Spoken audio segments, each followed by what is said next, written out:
in the autism world, which started just with me part-time, and then we added a person half-time, and then we added a person full-time, and now we have 4 people. But anyway, we started with everything just had to learn to start with. So I started by going to all of the trainings that IRCA was sponsoring at the time from Bloomington, the Resource Center for Autism. And Kathy Pratt often said, "You're here again? You come to all of these." I'm like, "Yes, I do." You became a familiar face. I am coming to everything that you offer. And I went to things that other people offered as well, but they had this consistent thing going that just was a wealth of information that we needed.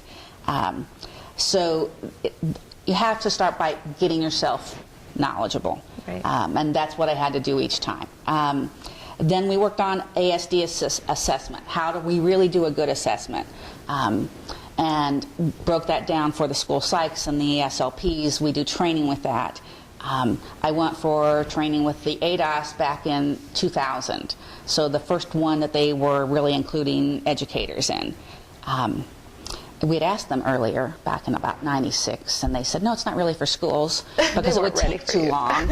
And I drove home, I was like, okay, but they were just doing it clinically, and I drove home thinking, okay, if you say it takes too long, but how could it take longer than what we're doing now? Because we had to invent it all.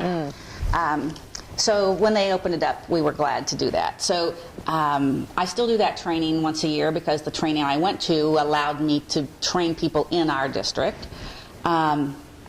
We were key members of the, I guess, charter members of the autism academies that got started. This was the one in central Indiana that got started through the roundtables, was the first one. And there are others around the state now that are modeled after ours.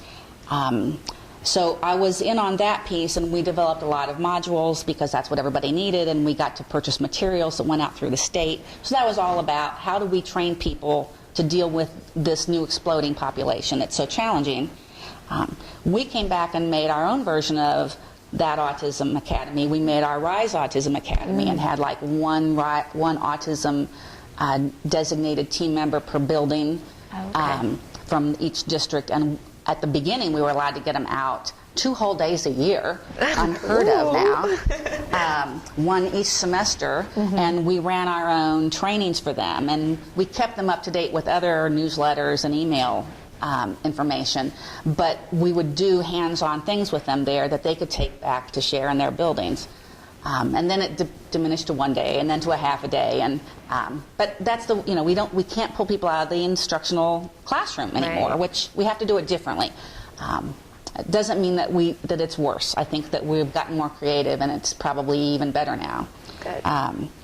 So we did all of those. We've done a lot of in-house trainings. We've taken advantage of IRCA's professional development and evidence-based practices.